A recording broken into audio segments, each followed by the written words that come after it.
Have you ever punched a weird number into your calculator, like the square root of 9.1, and wondered, how does it actually know that? Well, spoiler alert, it doesn't. Not exactly anyway. By the end of this explainer, you're going to understand the brilliant concept of linear approximations, the simple formula behind it, and exactly how we apply it to real, practical situations, like calculating massive, real-world measurement errors. Seriously, think about it for a second. You punch in the numbers, hit equals, and boom, instant answer. But there is no way your calculator has an infinite, endless library of exact square roots memorized. It just doesn't have the memory for that. Instead, it relies on approximations. And honestly, that perfectly introduces the hidden power of calculus in the everyday technology we take for granted. So let's look at this calculator's secret, linear approximation. Now that we kind of understand the basic idea that our tech relies heavily on estimating these complex values, we need to look at the actual mathematical magic that makes it possible. All right, here is the formula. The linear approximation, or linearization, of a function f at a specific point, x equals a, is defined as L of x equals f of a plus f prime of a times x minus a. Now, look, I know that string of letters and prime symbols can look a little intimidating at first glance, right? But let's actually break it down. What you are looking at here is literally just the equation for a tangent line. That's the whole shebang. It builds perfectly off what you already mastered in algebra.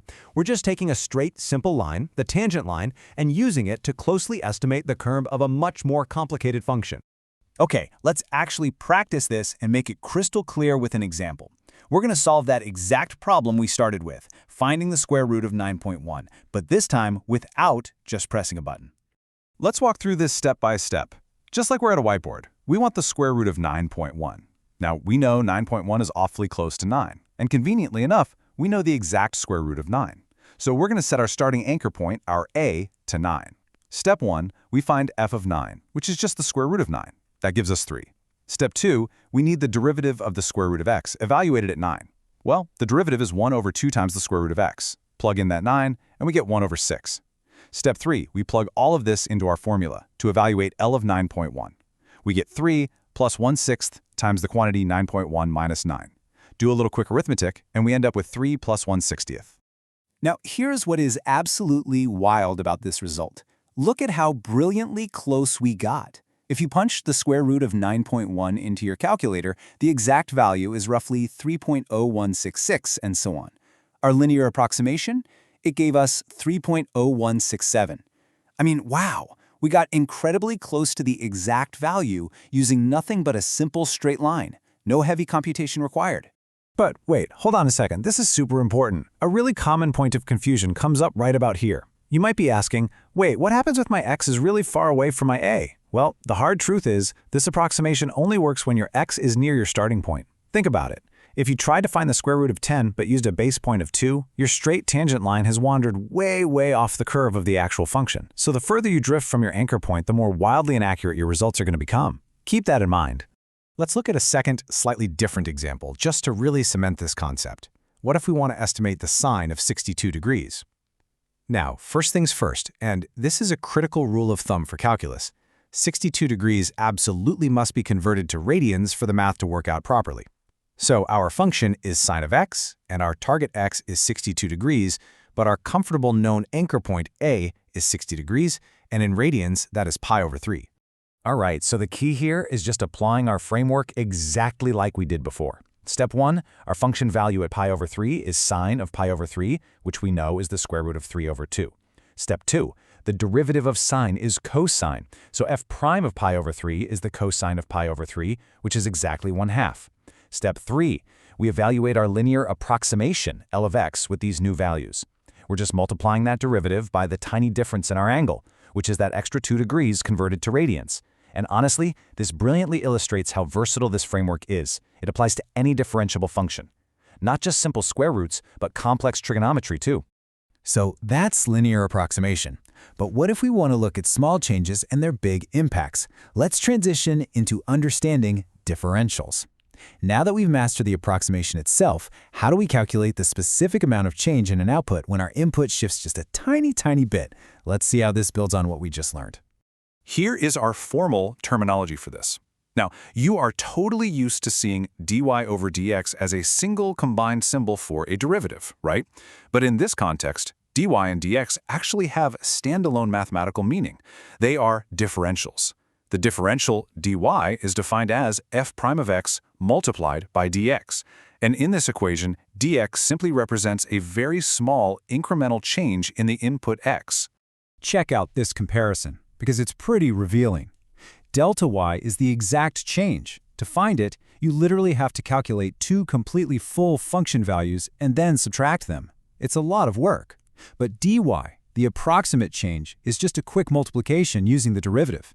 It is a much faster, significantly simpler approximation of how much your function is physically shifting up or down. Now you might be sitting there asking a totally fair question.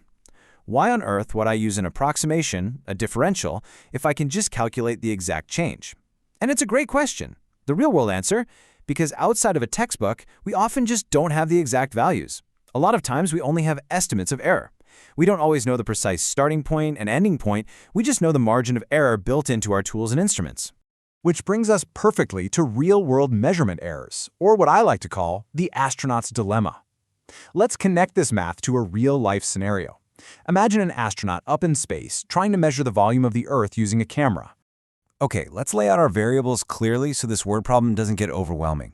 Our astronaut measures the Earth's radius, we'll call that r, to be 4,000 miles. But the camera they're using has a known measurement error. That's our dr, and it's plus or minus 80 miles. Now, we want to find the volume of the Earth, v, which we know is 4/3 times pi times r cubed. So the big question is, what actually happens to the final volume when we factor in that 80-mile visual error? Let's calculate this propagated error together. Step 1, we find the differential dv. Taking the derivative of our volume formula, we bring down the 3, and we get 4 pi times r squared times dr. Step 2, we just plug in our knowns. Our radius, r, is 4,000, and our small change, our error, dr, is 80. Step 3, to find the relative error, we simply divide our estimated error, dv, by the total estimated volume, v. And guys, this is a beautiful illustration of how an error in a 1D measurement, like a simple radius, physically blows up when you use it to calculate a massive 3D volume. Because when you actually run those numbers, you get 6%. No way, right? It really highlights the massive danger of propagated error. A seemingly minor 80-mile visual mistake on a 4,000-mile radius creates a whopping 6% error for the computed volume of the entire planet. That is a huge margin of error when you're dealing with something the size of Earth. All right, let's wrap this all up. Before we finish, I want to quickly summarize the key points we've talked about today, just to make sure everything we covered really locks into place. Here are your 3 main takeaways for today. First, L of x uses the tangent line to easily approximate complex functions, saving us from doing all that heavy, tedious computation. Second, the differential, dy, which equals f prime of x times dx, perfectly estimates output changes based on very small shifts in the input. And finally, differentials are absolutely crucial for estimating real-world measurement and propagated errors, just like we saw with our astronaut's Earth volume calculation. So, I'm going to leave you with this final thought to chew on.